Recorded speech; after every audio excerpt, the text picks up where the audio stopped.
Hey, qué pedazos de tigre, ¿cómo están? Pues estamos muy felices nuevamente de regresar a las andadas. Esto del COVID no nos había dejado. Estábamos en la pinche cuarta ola, pero bueno, eso ya pasó. Hay que dejarlo atrás. Me siento bien feliz porque ya habíamos tenido episodio con una persona bien importante para mí y creo que para toda la gente que también comentó en el episodio anterior y mucha gente que sigue este podcast. Y habíamos prometido tener un episodio 2 y pues se está cumpliendo. Estamos con el buen Roy Cañedo. ¿Cómo estás, carnal? ¿Qué onda? Muy bien, muchas gracias. Contento, gracias por invitarme de nuevo. No, a ti por aceptar. La neta, bueno, además de estar haciendo estas ondas, pues ya hemos trabajado música juntos. Así es. Entonces, pues para mí está chido poder platicar más a fondo porque, pues sí, cuando haces música, pues te enfocas mucho en el trabajo, pero a veces no conoces mucho a las personas con las que estás. Es correcto. Y para eso sirve chido platicar a fondo, ¿no? Sí, fíjate que, como lo comentas, hace no mucho trabajamos en música. Yo la verdad nunca pensé trabajar con alguien que yo admiraba. Digo, no es chuparte los huevos aquí en el podcast, pero con alguien que admiraba. ¿Por qué admiraba? Porque al final, antes de empezar el podcast, para la gente que nos está viendo, hablábamos un poco de las colaboraciones. Y el tema de colaborar con alguien que ya lleva una trayectoria, pues hace que lo conozcas más a fondo. Un ejemplo, veníamos platicando una vez que veníamos a tu estudio de los trabajos que tenemos fuera de la música. Entonces yo pues profundizaba y dices, güey, qué interesante lo que me estás contando. Y yo jamás imaginé que tú trabajaras en lo que trabajas, ¿sabes? Un ejemplo. Claro, ni yo, tú. Ajá. Lo que tú haces sí está chido. Exactamente. Y está chido porque ahí encontramos un punto en común, ¿no? Exacto. Y para mí estuvo padre que ahí se volteó la cosa y tú tienes mucho más expertise en el área en la que yo estoy trabajando también. Así es. Y entonces ahí yo ya como fan, oye, güey, ayúdame a entender esta madre, ¿no? Claro. Y acá fue al revés. ¿Por qué? Porque tú tienes un chingo de expertise en lo que haces y llegamos y te dijimos, oye, carnal, la neta del pedo está así. Y debo de reconocerlo. O sea, nos diste como una visión y digo, nos diste porque trabajaste con la banda en la que toco y nos diste una visión totalmente diferente que ahora no sé qué chingados me pasa, que ya no puedo ver los mismos proyectos de la misma manera. Claro. Como que llegué a exigirme. Tú platicabas en algún momento, cuando estábamos aquí en tu estudio, que estábamos grabando, el cómo fue que inició la música para ti. Y creo que en el episodio anterior como que no lo platicamos mucho, como que fue un encuentro bastante frío, porque pues era como, bueno, Roy, le escribí. Más por encimita, más por encimita, y ahora hemos profundizado un poco más. ¿Cómo fue el acercamiento con la música? O sea, estaría bien chingón que platicaras eso. ¿Y cómo fue que te fuiste dirigiendo a lo que eres ahorita? O sea, que eres productor prácticamente. Sí, bueno, yo es algo que me he estado preguntando en la vida, ¿no? ¿Cuál es el rol que juego profesionalmente? Especialmente como productor, en el sentido de que tengo que, o como yo lo veo, es ayudar a las personas a traducir parte de sus sueños y motivaciones en música. Claro. Bueno, que ya la tienen compuesta en música, pero a materializarlas de alguna forma en una grabación o algo así, ¿no? Okay. Y para mí tiene que ver con mi relación justo de cómo comencé con la música, mi visión. Porque yo no soy alguien que creo que se clava tanto en la música per se. Ok. O sea, no sé, yo empecé a escuchar música de verdad a escuchar música, a decir disfruto escuchar discos y tal, hace, no sé, 7 años y tengo más de 20 y tantos años dedicándome a esto. Okay. Y esto tiene que ver con que yo comencé en la música porque quería caerle bien a cierta gente, encajar en sí, eso era lo que nos platicabas. Encajar en la secundaria, porque ahí es donde yo conocí. Yo tomé la música porque los que eran con los que después iniciamos Termo, que fueron Iván Pérez y Alan Bultrago. Ok. Ellos, yo los consideraba como los populares y yo siempre me sentí muy fuera de lugar. Ok, pero ¿por qué te sentías fuera de lugar? Porque era como un niño ñoño. Okay. Era el niño que preguntaba por qué no había checado la tarea de la maestra, ¿no? Oiga, ¿por qué no? Y todos vale. El Iván vale. Güey. Ajá. Sí, justo. El Iván era como más desmadrocillo. Y yo era eso porque pues siempre fue como un batillo más ñoño, ¿no? O sea, no sé, O sea, pero sí tenías buenas calificaciones. Sí, pero bueno, eso fue en la primaria, ¿no? Ok. Luego conocí la música y eso se fue a la chingada. Okay. Pero sí, siempre fui alguien muy clavado de conocer cosas. Por ejemplo, mi gusto de morro era estar leyendo enciclopedias. A mí me encantaban las enciclopedias. De esas que venían en chingo de tomos, ¿no? Y los tenían en los libreros, ¿no? En casa. Esto fue en los 80 y cacho. Okay. O sea, yo nací en el 80, ¿no? Entonces todavía el internet no estaba en su auge, ¿no? Pues al menos acá no. Porque eran unas computadoras gigantes, ¿no? Y que las conectabas. Sí. Y luego ya en tu casa. Mi papá siempre fue entusiasta de la tecnología y creo que tuvimos compu cuando yo tenía como 12 años, una cosa así. O sea, ya en los 90. ¿En 92? Ajá. Pero previo a eso, pues a mí me encantaban las enciclopedias. Y entonces yo me la pasaba leyendo cosas de lo que fuera. Digo, cuando estuve un poquito más grande, sí, ¿no? Claro. Que no pude leer. Pero, entonces como que ese era mi rollo y eso pues nunca ha sido la cosa más popular del mundo. Sí, porque no llegaba un morro y a la chava, ay, mira, leí en la enciclopedia. O a sus compas, la chava, ¿no? Ni siquiera pensaba en la chava en ese tiempo, ¿no? pero sí me sentía, como que nomás no podía encajar y conectar con otras personas. Ok. Entonces ellos sí. ¿Crees que era parte de tu personalidad? O sea, porque sí, ahora lo entiendo, porque ahora me entiendo que es parte de mí. O sea, tampoco soy muy sociable. O sea, puedo platicar, pero no soy alguien que se siente tan cómodo. Profundizando. Más bien, me gusta mucho profundizar y no me gusta mucho la plática o las relaciones muy frívolas. Ok.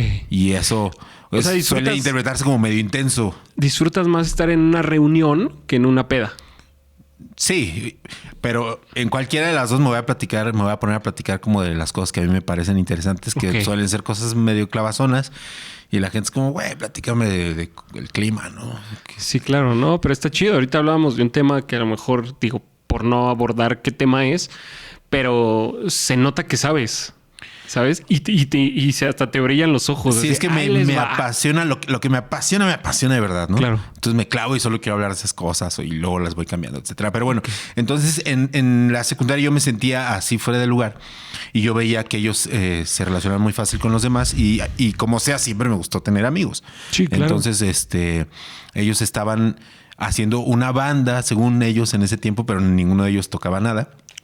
Pero escuchaban rock and roll y la chingada. Yo en ese tiempo no escuchaba música. Me acuerdo que mi hermano, que es casi 2 años más grande que yo, ya escuchaba Maná y Caifanes. Y a mí Caifanes me daba miedo porque se me hacía muy dark. O sea, ya sentías que estaba... Pues sí, no hablaban pesado de la muerte y la chingada. Yo, ay, sí. Entonces Maná como que era mi referencia. Me muero, sí. Sí, y ahora que lo escucho sí está dark, sí. Caifanes, ¿no? Pero bueno, dentro de su contexto. Y mi única otra referencia al rock que realmente me gustaba era Hombres G. Okay. Pero Iván y Alan ya escuchaban Nirvana y escuchaban Metallica. Y como rockcito más gringo, ¿no? Ajá, totalmente, ¿no? Entonces, ellos estaban haciendo su banda y me acuerdo que estaban como reclutando un baterista.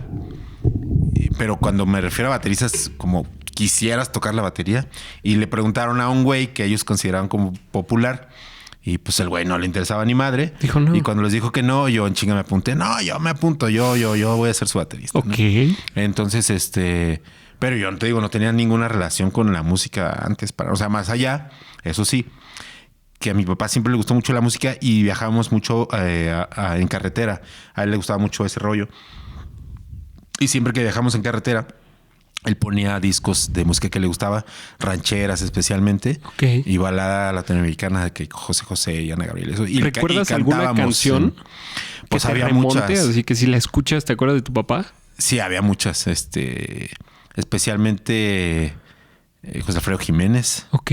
Le gustaba un chingo, le gustaba mucho Ana Gabriel, le gustaba mucho. A mí ella no me gustaba tanto, pero bueno. Él ponía música todo ese tiempo en los viajes y nos íbamos cantando en todo el camino. El camino, todos, ¿no? Como familia así, familia ñoñas. Sí. Todos con enciclopedia acá. Ajá. No, no, no es la neta, cierto. creo que yo era el de la enciclopedia. Mi hermano siempre fue más desmadrocillo, por suerte. Siempre me traía en Por chinga. suerte. Sí, ¿no? De que andaban en bici y yo siempre era el morro que iba atrás y que se pegaba en la madre y se caía en la bici. Sí, Porque claro. siempre fue muy torpe. Cámara, entonces mi apúrate. refugio era como, según yo, bueno, no según yo, como más hacia lo intelectual, ¿no? Por cierto. Entonces, bueno, yo me apunto con esta cosa de la banda. Yo le entro a la banda sin haber nunca visto siquiera una batería de cerca. Que tenías 13, 14 años. Tenía 14, bueno, no, en ese tiempo tenía 12 años. Ok. Y entonces empezamos según a ensayar.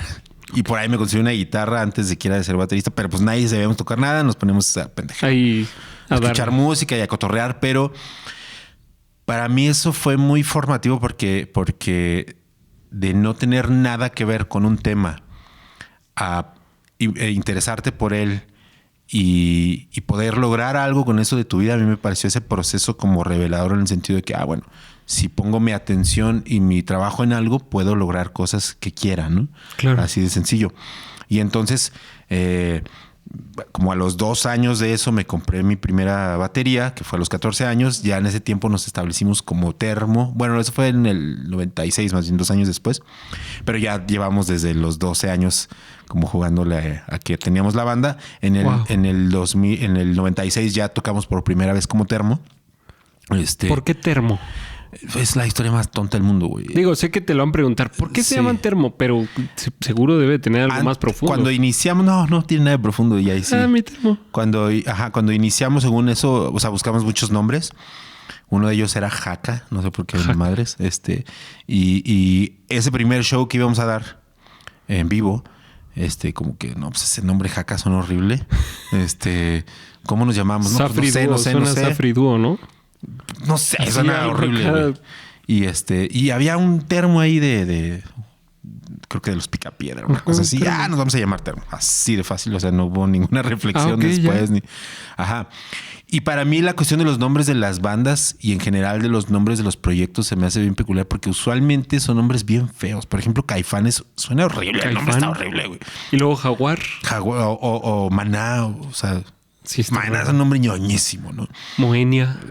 O sea, por lo general los nombres son feos, pero luego tú los dotas de significado. Sí, claro. Y ahí es donde está chido. Entonces, Termo, el nombre no me encanta, pero bueno, ya luego significó todas esas cosas. Entonces, para mí, a partir de ahí que hicimos la banda, yo tomé eso como parte de mi identidad, con la música como un elemento para ayudarme a relacionarme con los demás.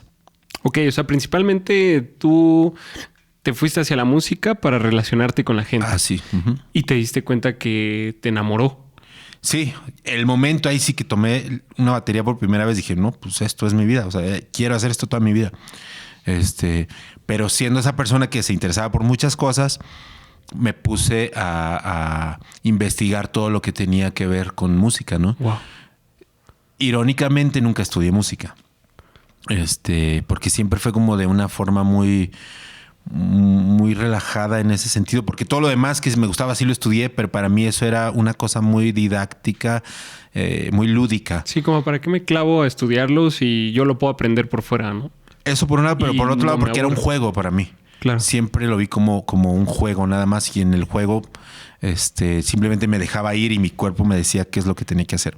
Yo soy zurdo de las manos y diestro de los pies.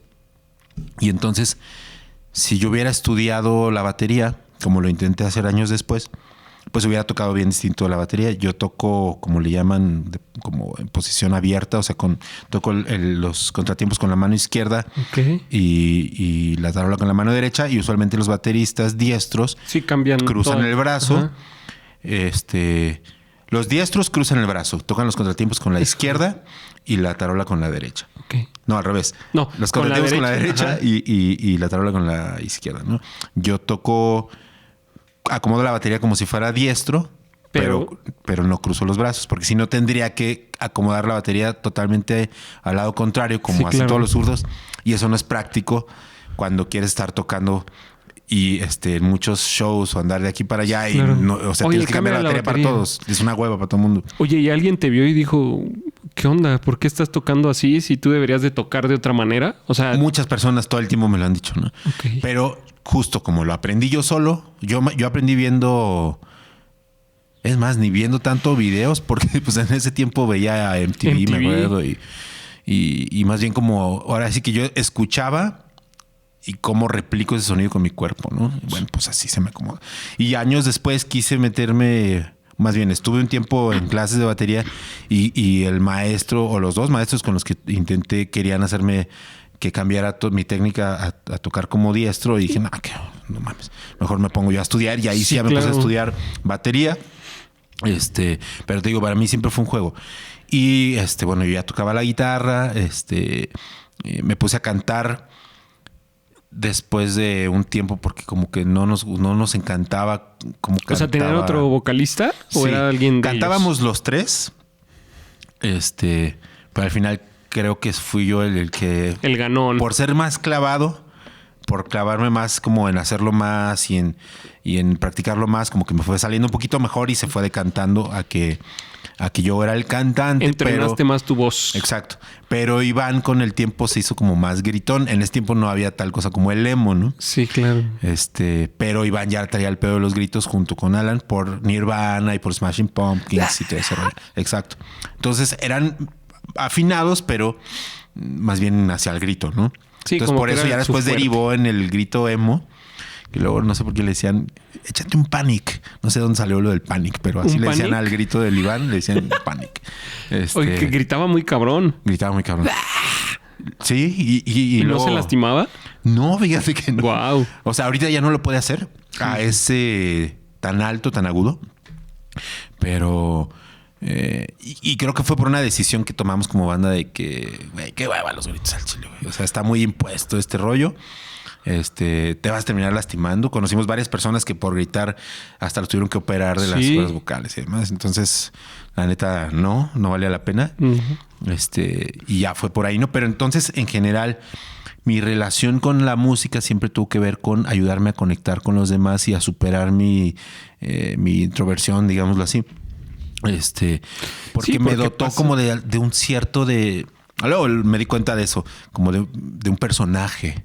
Sí. Y eso tampoco te creas que me encantó mucho cuando me di cuenta, porque ese personaje, bueno, todos tenemos varios personajes en la vida para tratar en diferentes contextos, ¿no?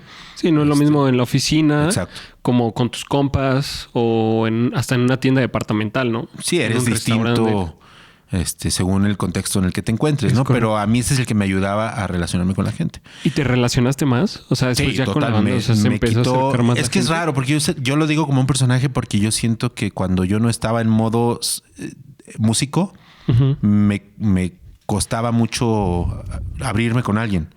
Okay. Pero cuando estaba en modo músico, justo era esta persona que hablaba de cosas no tan clavadas, güey. Okay. O más frívolo, por decirlo así de alguna forma. Sí, güey, fui a hacer esto. Pues el cotorreo, sí. porque era medio del echar desmadre y eso, pero realmente nunca fui tan así en la vida. Y cuando te diste cuenta, ¿qué sentiste? O sea, que dijiste, ay, güey, o sea, soy una persona aquí, pero también acá soy otra persona. Pues fui como intentando unir esas y todas las demás otras personajes que he estado haciendo en mi vida. Okay. En lo más...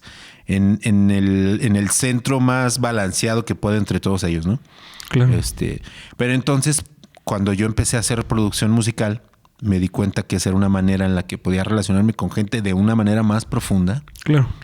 Porque cuando produces el disco de alguien, pues yo lo que me di cuenta bien pronto es que tiene que haber una confianza muy, muy profunda, en el sentido que ellos, íntima, para que realmente se abran por completo y te expliquen las motivaciones reales para hacer esas canciones o para querer hacer ese proyecto, o al menos yo lo tendría que entender para poderles ayudar realmente a lograr lo que buscan.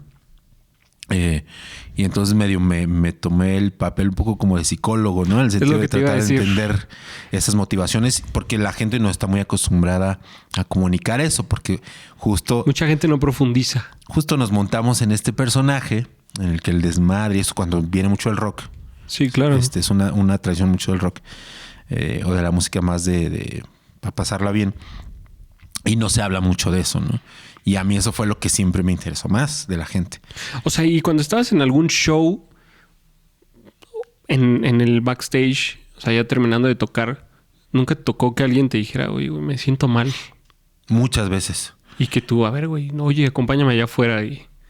No, porque también siempre me lo tomé muy de forma muy en serio las palabras, el peso que tienen las palabras. Sí, claro. Yo nunca me consideré ningún experto para dar consejos. ¿Del tema de la salud mental? No, para nada, ¿no? Ni del amor, ni de nada, porque sí siento que un mal consejo puede ser mucho peor. Sí, claro. Entonces, siempre me clavé en escuchar, no tanto en opinar. Creo que mi forma de opinar es, en el caso de la música, pues es, por ejemplo, por un lado con la música que compongo y por otro lado con cómo les ayudo a producir su música. Okay. Ese es mi comentario al respecto. Pero nunca, no, deberías hacer tal, ¿no? Porque yo estoy igual de pendejo que tú, la verdad. Uh-huh. Puede que lo que yo te diga sea mucho peor, ¿no? Cada quien... A lo mejor yo sigo ese camino y no me funciona, ¿no? Claro, porque nunca podemos realmente ponernos en los zapatos de los demás. Eso es una mentira. Podemos ser empáticos, pero no es cierto que podemos entender por completo cómo ve el mundo otra persona. O sea, ¿nunca le has dado un consejo a un compa? Sí, muy pero no frívolo, al revés. Okay. Pero sí trato de más que dar un consejo de qué hacer, de dar un consejo sobre qué aspectos a considerar para tomar una decisión. Okay. Para que sea su propia decisión. Porque entonces yo le estaría diciendo los factores que yo estoy viendo que quizá él no está viendo para tomar esa decisión o para hacer tal acción, ¿no? No tan fácil como haz esto. Okay, porque sí, pues, al final el que tiene que vivir con los resultados de sus acciones es uno. Sí, porque así aprendes. Claro, prácticamente, ¿no? Con lo que aprendes. Ok, mi Roy. Y bueno, retomando el tema de la música, cuando fue avanzando la trayectoria de Termo, que se vieron en el Termo de los Picapiedra, ya tocaron, siguieron y toda esta onda. Vámonos un poquito, tal vez más adelante, que mucha gente a lo mejor le da curiosidad a esta parte. Cuando ya empezaron a tocar en escenarios fuertes y te diste cuenta de que lo hiciste por socializar y de repente ya tienes pues, que te late. No sé, ¿cuál ha sido el aforo más grande al que has tocado? Creo que hubo un show que se hizo, no me acuerdo qué año, 2007, algo así, en el Monumento a la Revolución. De Ataris. Con Ataris y con Visión Minúscula, Insight. Y pues los que éramos como el fin de... ¿Qué habrán sido, hijo? No quiero regarla. Unos 30, 40 mil personas. ¿Qué? En el Vive Latino han sido muchos. Una vez tocamos en el Foro Sol para un programa de gobierno que se llamaba Prepa Sí. Ah, claro. Daban becas y creo que ahí, si no mal recuerdo, se llenó el Foro Sol solo con los que éramos en ese tiempo. Ahí también tocó Panda, creo. Y creo que habrán sido como 50, 60 mil personas.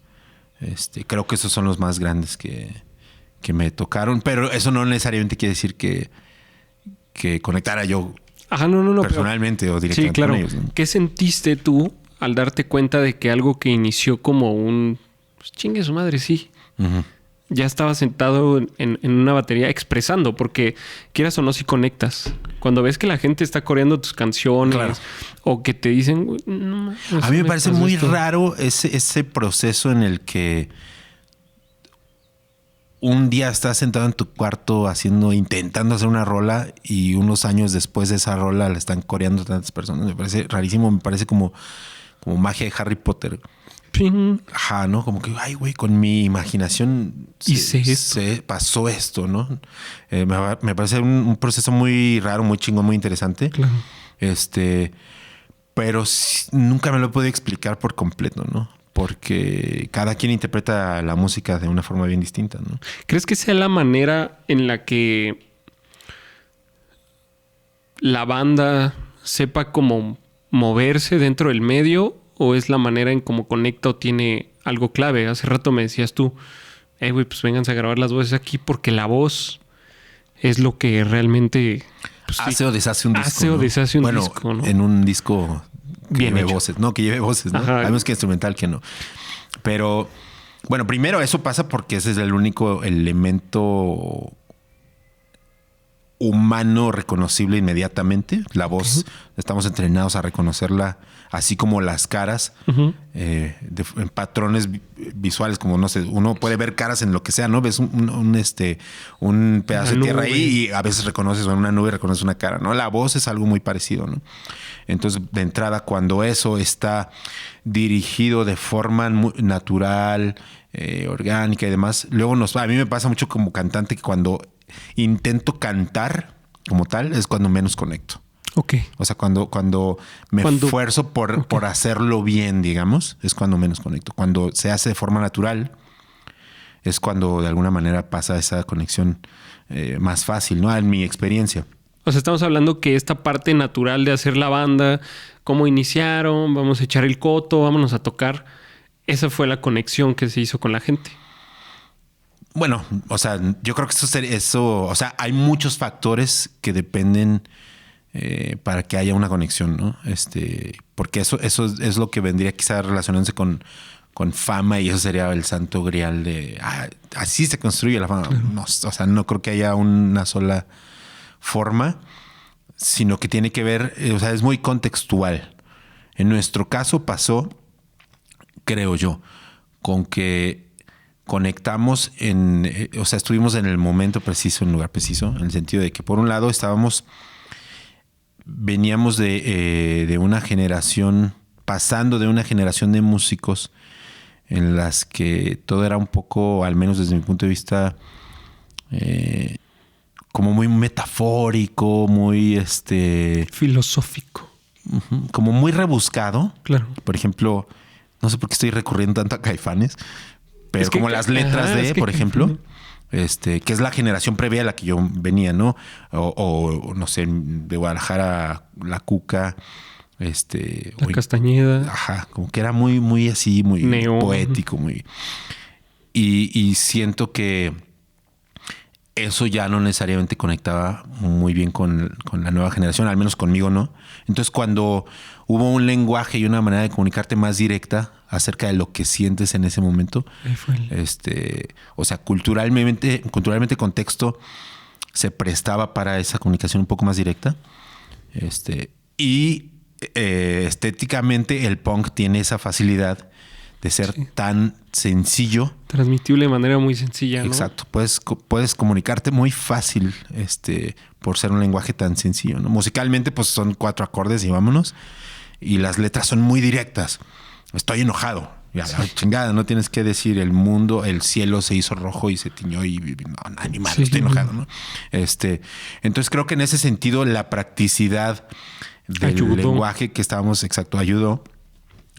Por un lado, en ese contexto cultural, y por otro, en la cuestión del mercado, digamos, nosotros estábamos tocando algo que se alineaba perfecto a la traducción en español de lo que estaba de moda globalmente. El punk, el happy punk que le llamaron aquí, que luego derivó, bueno, que venía de un recorrido interesante, pero que junto al pop, la facilidad de gustarle a muchas personas del pop con esa rabia y angustia del punk, estaban hablando a una generación que quería, de cierta manera, así lo entiendo yo, derribar otras cosas de las que no estaban tan de acuerdo, ¿no? O sea, ustedes en algún momento dijeron, no, yo no estoy de acuerdo con esto. Por ejemplo, nuestro mensaje nunca fue político. Y eso era una de las cosas que quizá salía de lo que era el punk, ¿no? O sea, de entrada eso totalmente estaba en contra de lo que era el punk, porque el punk que nosotros crecimos escuchando, por ejemplo, el anarcopunk, pues era totalmente político, ¿no? Pero en nuestro caso nunca se habló de eso. Pero quizá lo que nosotros estábamos en contra era de ese mensaje político. Sino más bien simplemente quiero pasármela bien, o simplemente en este caso quiero decir cómo me siento y reflejar, ver reflejado en otra persona cómo me siento.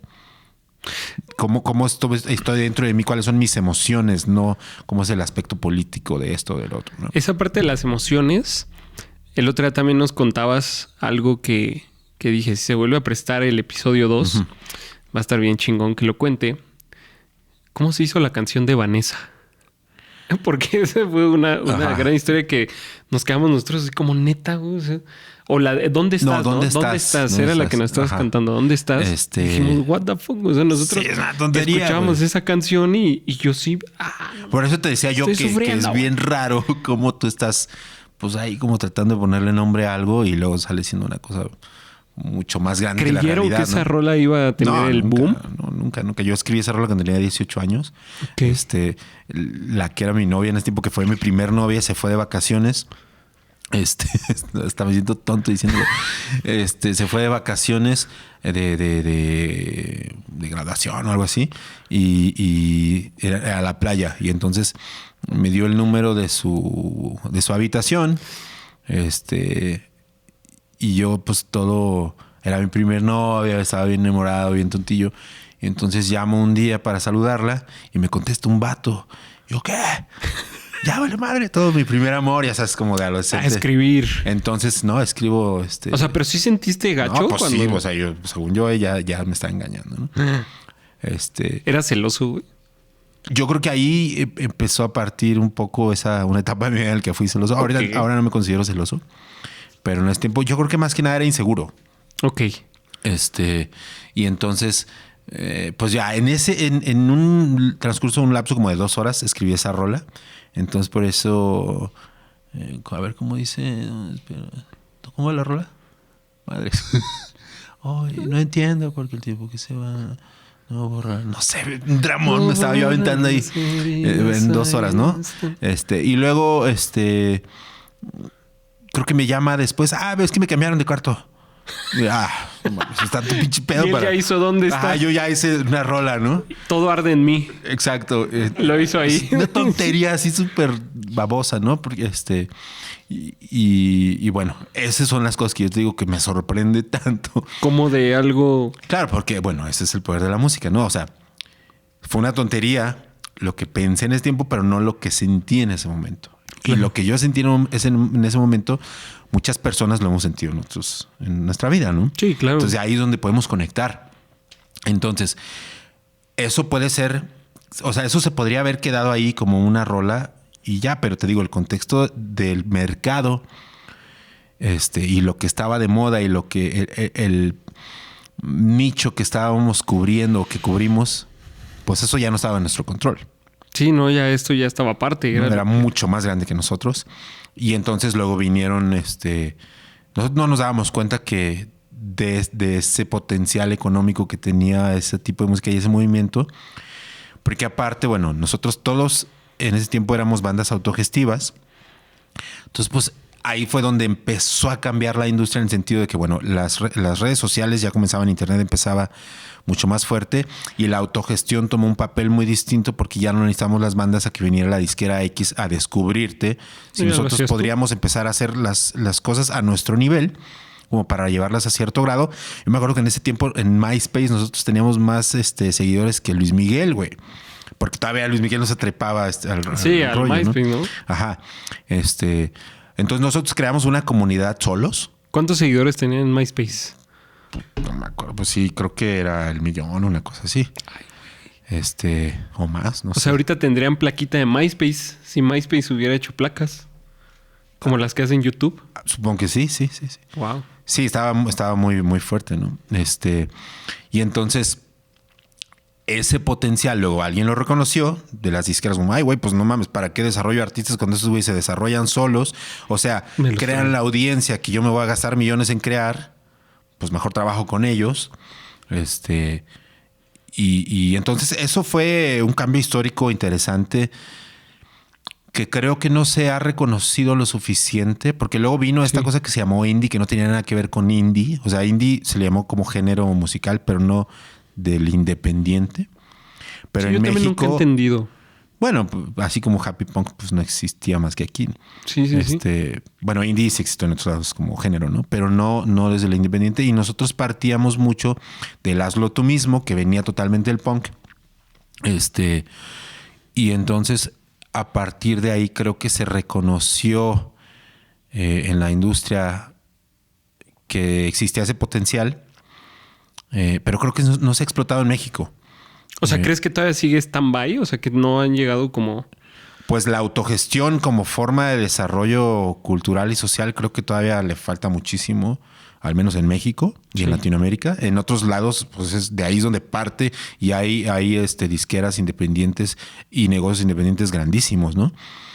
Que luego se alían con las transnacionales y además y crean muchas cosas interesantes. Aquí creo que todavía le falta. Aquí creo que el independiente, la autogestión todavía, pues seguimos muchos, no sé por qué, todavía esperando que alguien venga a descubrirte, ¿no? Ya cada vez menos, ya es muy irreal pensar eso, pero creo que todavía no se lleva a ese siguiente nivel. Aunque ahí va, ¿no? Sí, yo todavía tengo conocidos que están como esperando eso. Justo que dices, o sea, así como voy a hacer un super disco. O sea, me ha pasado que hay gente que hace super discos y dice, no, es que voy a grabar para sonar bien cabrón porque con ese disco, si alguien lo escucha, me va a absorber. Puede que pase, ¿no? Yo no los criticaría por querer hacer un buen disco. Qué chingón hacer un buen disco. Pero hay formas de gestionarte que no requieren de que gastes una millonada, etcétera. Y luego hay casos, bueno, donde sí he visto que la autogestión está bien chingona es en el hip hop. Ah, claro. Haya crecido súper loco. O sea, las disqueras grandes en México de hip hop son independientes. Yo vi a Tino el Pingüino, digo, o sea, haciendo mención en este podcast. Él me sorprendió a mí mucho. Cómo él solito iba haciendo todo su movimiento y el Tino rifa y todo eso. Pero se colaboran. O sea, es que eso pasa mucho. Ahí, Charles Sanz, que está colaborando con un Tino. Ahí pasa mucho eso. Tino colabora con The Guadalupe y se hace una banda y eso, wow. Eso. Sí, yo acabo de conocer un poquito más a fondo a esta disquera que se llama Alzada, que son de Guadalajara. Sí. Que son un monstruo, es un imperio de disquera que ya quisiera una disquera transnacional tener la cantidad de lanzamientos que tiene Alzada al mes y de cosas que están pegando durísimo. Ahí son de que 100 millones y la chingada de plays y bueno, si no me equivoco, ¿trabajaban con Simpson a huevo? No, creo que ellos tienen otra, no me acuerdo cómo se llama, que de hecho hice una rola con Simpson a huevo, lo grabé aquí con Rebel Cats. Yo ahí ubico, por ejemplo, que hicieron entre otras cosas ¿cómo se llama? A Santa Fe Clan, pero está Just Bones, y bueno, hay muchos que están haciendo cosas bien, bien duras. Yo los conocí no tanto por los artistas, sino por la gente que trabaja ahí. Claro. Y tienen una infraestructura bien loca. Y una cosa que me llama la atención es que tienen un departamento legal. Ok. Que como disquera independiente, güey, es de lo primero que te tendrías que clavar, ¿no? Sí, porque y es algo que los que éramos rockeros y punks nunca nos clavamos. Que era de lo primordial que teníamos que haber hecho. Pero bueno, es parte, yo creo que del desarrollo cultural derechos, ¿no? Sí, de los derechos y de cómo se organiza la gestión de los recursos que se generan y se gastan para el crecimiento mismo de sus organizaciones, ¿no? No para que otros güeyes vengan y aprovechen ese trabajo, que eso es lo que pasa, lo que nos pasó a nosotros y les pasó a muchas otras bandas independientes. Crecimos esas audiencias, trabajamos a un lado donde decíamos, ya puede ayudarme alguien más a crecerlo, pero el que terminó recabando esa... Fue el otro alguien. Sí, y no tanto los derechos y más, pero sí el know-how. Okay. Que eso es algo que sí nosotros desarrollamos, ¿no? Sí, yo creo que es un tema bien importante, como dices, la parte como autodidacta de las bandas. Hay muchas áreas que no nos fijamos. Por si ahorita nos pasaba esto de la etiqueta del agua, ¿no? Que tú dices, oye, pero pues sí, ¿a poco ya brandean? Pues es que no sabemos. ¿Qué tal que tiene 5 millones y a lo mejor nosotros nos queremos ver bien buen pedo? Pues mira, estoy tomando esta agua, ¿no? Y ellos, ni madre. Porque no sabes, ¿no? Claro. Y luego estas grandes empresas, pues son como, pues a veces gandallas, ¿no? Con la banda que es así. Pues digo, también están en su derecho, ¿no? Sí, si estás claro. usando una propiedad intelectual, pues claro que les corresponde. Exacto, totalmente. Pero bueno, mi Roy, de ahí te iba a hacer otra pregunta. Realmente te la quería preguntar la vez pasada, pero no lo había hecho. ¿En algún momento tú crees que a ti y a algún más integrante de la banda de Termo empezó como a mermarle la fama? O sea, ¿sentiste en algún momento que la fama te hacía como... güey? O sea, voy a decirlo de esta manera. O sea, ¿te hacía como sentir especial y como que llegaste a perder el rumbo o a ti nunca te pasó eso? Hay niveles. O sea, sí creo que hay gente que que le cambió por completo su forma de ser. Ok. A mí no, pero sí definitivamente me dejé ir un rato con el personaje. Ok. Y no tanto en el sentido de echarme a perder y esas madres, sino de dejar de trabajar en mí mismo. En tratar por ejemplo, dejé, creo, de reconocer los aspectos en los que podía crecer. En los que podía mejorar como persona, en vez de... O sea, vaya, es como, pues estoy chido, ¿no? Soy chido. Sí, soy cool, tengo fama. Deja tú de la fama, pero estoy chido porque el reconocimiento social es cómodo, güey. Aparte, pero es como cuando una todo droga. el mundo te está diciendo que todo lo que hace está chido, güey, pues, siempre está tan padre, güey. Todo el mundo la cagamos, ¿no? Uh-huh. Entonces, cuando, al menos cuando me pasó a mí eso, que fue muy poquito tiempo también, la verdad, y no fue una fama tan grande tampoco, hay que reconocerlo. Pero sí creo, bueno, lo platicamos hace rato, ¿no? Hay gente que pierde el piso con 2 likes, güey. Sí. Pues a mí no es tanto que perdiera el piso, pero sí dejé de reconocer esas áreas de oportunidad en mi persona, güey. Y como que me empecé a ser un poco complaciente conmigo mismo, güey. Okay. Lo que hago yo está bien siempre, güey, sin cuestionarlo. Okay. Y eso dentro de mi personalidad como más inquisitiva, digamos, eso es lo que yo creo que me empezó a chocar de mí mismo. Porque si yo siempre estoy cuestionando las cosas, ¿por qué no me voy a cuestionar a mí mismo, güey? ¿No? Sí, lo dejaste nada más pasar. Uh-huh. ¿En algún momento crees que eso ayudó? Digo, son temas más personales, pero ayudó en que algunos procesos de la banda ya no se llevaran a cabo. Así como, no, güey, pues es que esto no se va a hacer como yo quiero. Uh-huh. Pues chido, ¿no? Yo creo que en la banda siempre fuimos por mis huevos, pero nunca por el personaje. Sino por ustedes. Por una convicción de que la idea que teníamos estaba chida. Ok. Y eso fue siempre, güey. Y siempre en la banda... A mí mi banda me gusta y me gustó mucho siempre porque todos los que estuvieron ahí los admiro un chingo, güey. Uh-huh. Porque todos han sido unos chingones en su área, güey. Ok. En lo que sea que hagan, y a mí eso siempre me gustó mucho de eso. Pero entonces todos creíamos mucho en nuestras ideas, güey. Y aunque eso está bueno, yo no creo que una banda pueda ser totalmente democrática, güey. No creo que exista ese Qué buen ese punto, caso, güey. Qué buen punto. Creo que alguien tiene que decir en algún momento qué se hace, güey. Y cuando todos quieren decir qué se hace, ahí es donde vienen problemas, ¿no? Es un punto bien importante porque fíjate que yo he escuchado muchos proyectos y también he ayudado en otros. Te cuento como algo así personal. Uh-huh. Una vez produje una rola. No soy productor, pero la persona me dijo, ¿me ayudas a producir? Claro. Y yo dije, pues... En ese momento ya eres en productor. ese momento ya voy a producir, ya soy productor. Quedó bien la canción. Y le dije, oye, probablemente el siguiente paso es que hagas esto. Uh-huh. Yo te puedo conseguir, yo te puedo ayudar. Y detrás de esto, él tenía como un equipo democrático, el cual le decía, no, si de 5 decimos que 3 sí, así los otros 2 no, chingó a su madre, ¿no? Uh-huh. Y pues vas para atrás, ¿no? Y yo le explicaba eso. Oye, cabrón, es que, a ver, tú tienes, o sea, no es que esto tenga que ser, pero creo que ya paso número 1 desbloqueado, paso número 2, ya nada más te falta el paso 3. No, pero es que cómo les voy a decir que esto y que el otro. Uh-huh. Después vi que el proyecto se fue en declive.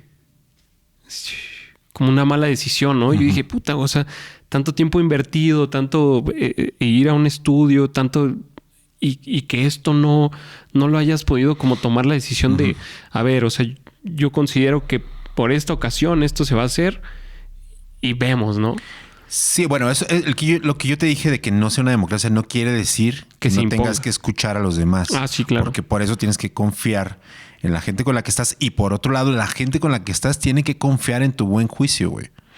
Pero me decía un amigo hace no tanto que pues los grupos como tal, el grupo de rock o el grupo de pop democrático, pues realmente es algo relativamente... nuevo y joven en la música, güey. Sí. Todo el tiempo fue el compositor, el director, él. Y Siempre tiene hay alguien que poquito lleva la que batuta. hay un tipo de organización musical en la que todos dicen algo, ¿no? Porque por lo general alguien tiene una visión que es la que empuja la trayectoria del proyecto musical en el que se está. Y si te fijas, en la mayoría de los proyectos, siempre reconoces a uno, güey. Ujú. Y cuando los demás no confían por completo en ese uno, pues hay de dos, güey. O te sales Sí. o confías, güey.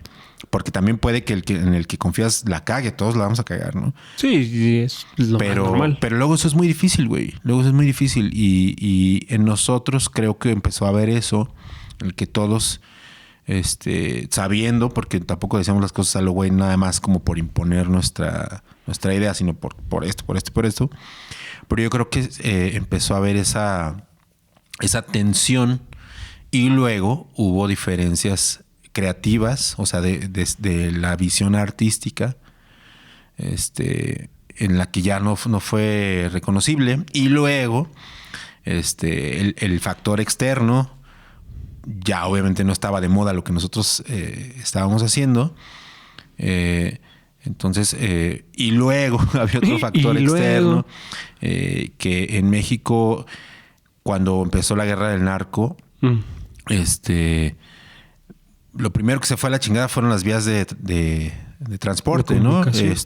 Viajar a otras ciudades era muy peligroso. Y para las bandas de nuestro rollo, nosotros vivíamos de estar de gira. Claro. Realmente, de hacer shows, así fueran chiquitos o grandes, y de vender mercancía, pero de estar viajando, güey. Y viajábamos todos en carretera.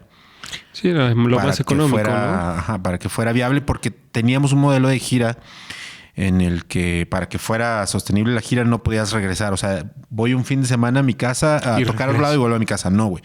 Tienes que ir de ahí a otra ciudad y a otra ciudad y a otra ciudad y no vuelves a tu casa en 3 o 6 meses. Y del total de lo que se generó, ya entonces suma como algo sostenible, güey. De otra forma te gastas siempre capital, te va sobre tu capital. Y ese son ese tipo de estrategias de gestión que luego se perdieron, güey. Que a mí digo, madres, o sea, esto vale mucho la pena conservarlo para cualquier otro tipo de proyecto independiente, ¿no? Estoy escribiendo una tesis al respecto. No, está padre. O sea, estaría chido leerla cuando la tengas. Ahí estoy trabajando, la llevo un ratito con ella, pero entonces ese tipo de estrategias vale la pena conservarlas, ¿no? Pero entonces vino este aspecto en el que las carreteras se fueron a la chingada. Entonces ya no podíamos tocar tanto como antes. Entonces todos esos factores... no era sustentable. Ajá. El factor de la edad, ya todos empezamos en nuestros 30 para arriba, 35 para arriba. Compromisos y demás. La banda ya no está generando lo mismo. Hay diferencias creativas. Los medios ya no te apoyan tanto. No se puede viajar, etcétera, etcétera, etcétera. Y así como nosotros, pues se fueron casi todas las bandas de ese movimiento de bandas. Quedaron pocas realmente que siguieron activas, ¿no? Que pudieron apalancarse con su música y con su forma de gestión de otras estructuras más grandes, y siguieron subsistiendo, ¿no? Pero las que no logramos apalancarnos de eso, pues fueron las que desaparecimos. Ok. ¿Extrañas tocar con Termo? No. Ya no lo extraño. No, o sea, sí como una reunión de compas. De compas, sí, como ir a subir un escenario, sí, el viaje, pero como una cuestión más como de vacaciones, güey. Sí, de disfrutar, de pasarla bien, pero no de chamba. No de estilo de vida, güey. Okay. Cuando dejé de... La última gira que hice fue con Gira en Casas, que fue en 2018. Sí, lo recuerdo. Y para mí fue el último estirón. O sea, nos aventamos 45 shows más o menos en 3 meses, perdón. Yo ya tenía... ¿Cuántos años tenía? Como 38. Y yo ya no quería dormir en cualquier lado, güey. Quería comer bien. Ya te despiertas contracturado. Sí. Ir, bueno, y aparte me aventé...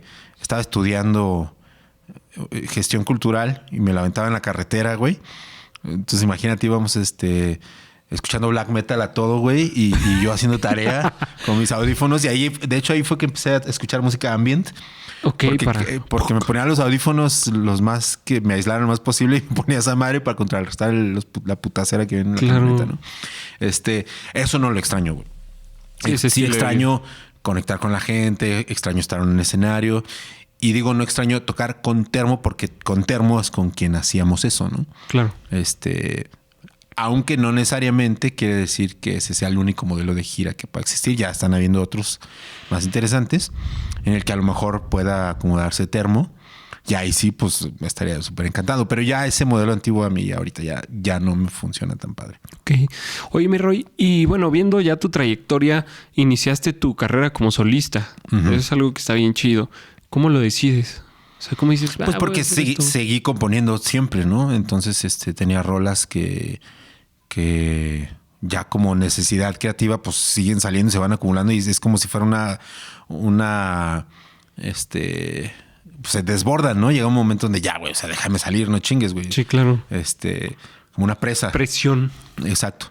Entonces, para mí fue eso, pues seguía haciendo rolas que pues hablaban de cómo me siento, de lo que siempre me ha pasado. Mi experiencia con la música es acerca de eso.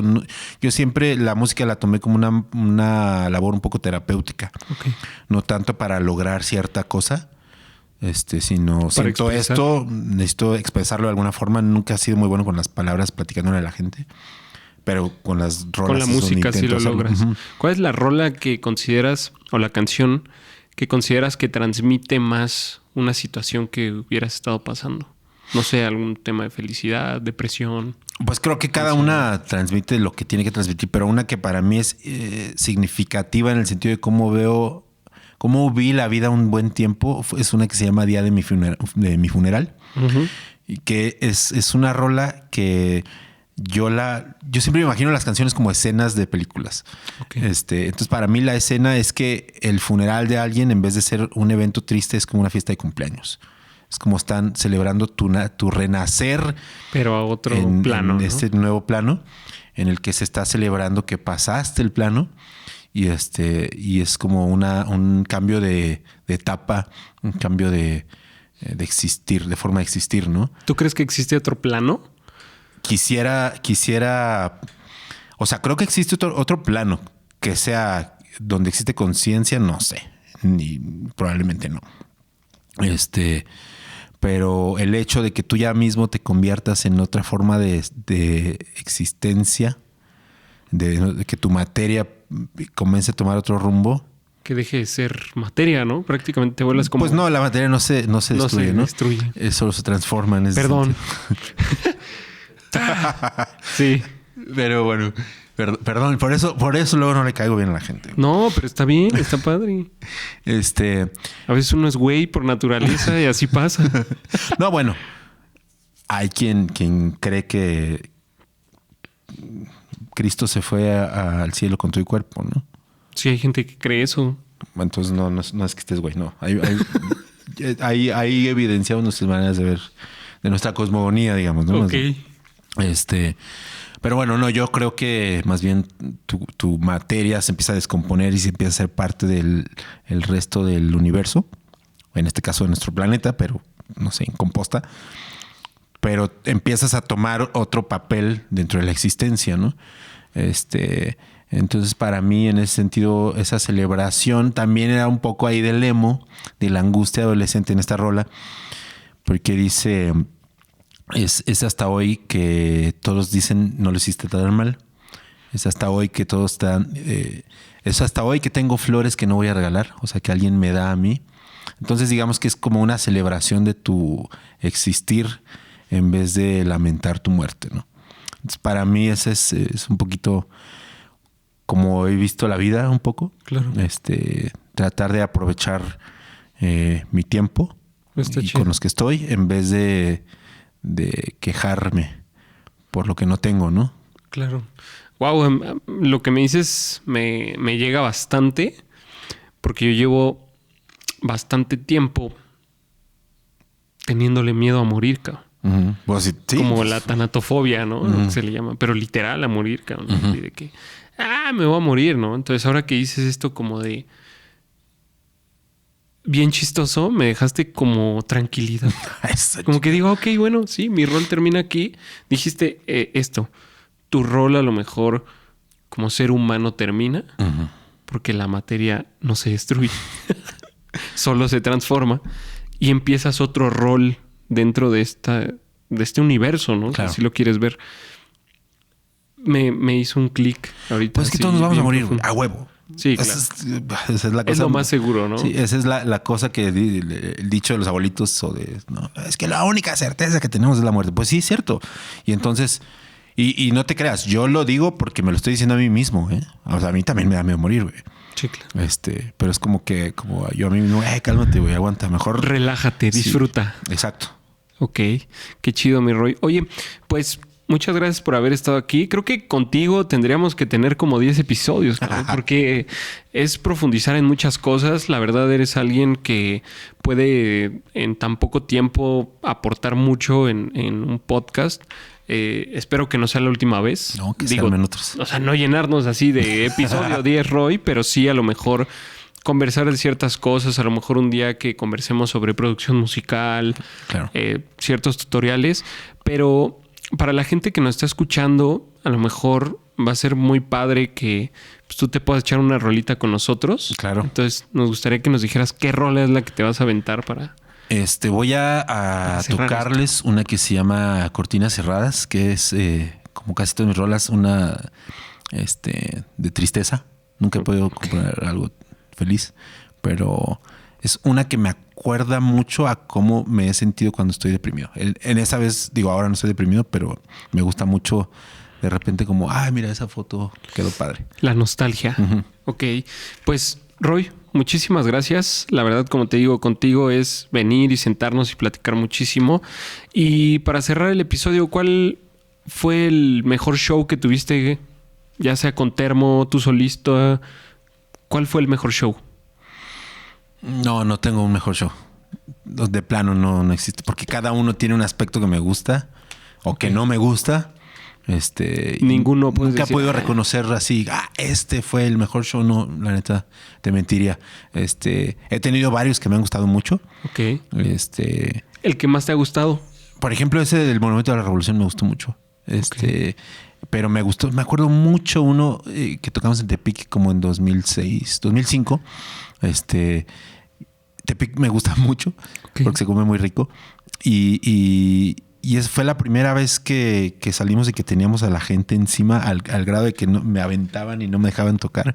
Ajá. Pero tener a la gente tan cerca me gustó mucho. Entonces, para mí son como esos dos espectros, ¿no? El muy chiquitito y el muy grande. Y el muy grande. Ajá. Ok, qué chido, mi Roy. Pues muchas gracias por haber aceptado la invitación. Muchas gracias a Marce Records que está aquí con nosotros. ¿Y cómo se llama tu estudio, Roy? Para que la gente pueda venir. Están invitados a los que quieran producir algo aquí. Estudio Continuo. Pueden encontrarlo así en redes como Estudio Continuo MX. Y pues bienvenidos. Recomendable. Bueno, ahorita van a ver unas tomitas del estudio, si no es que al principio. Y pues muchas gracias. Gracias a ti. Chido. Cuídense.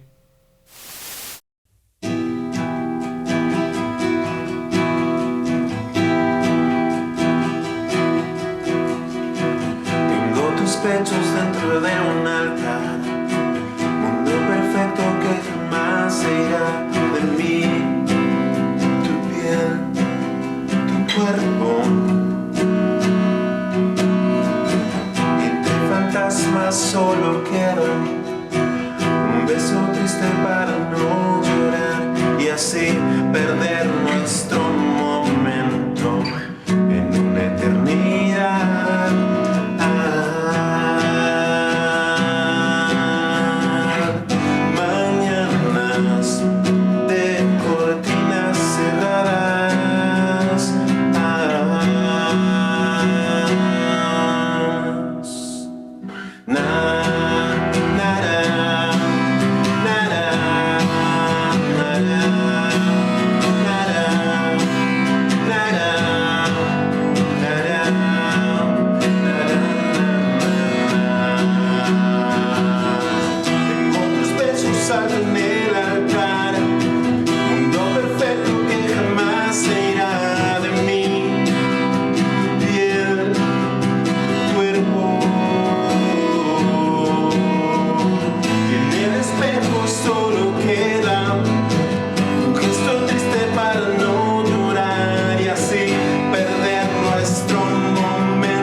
sacar.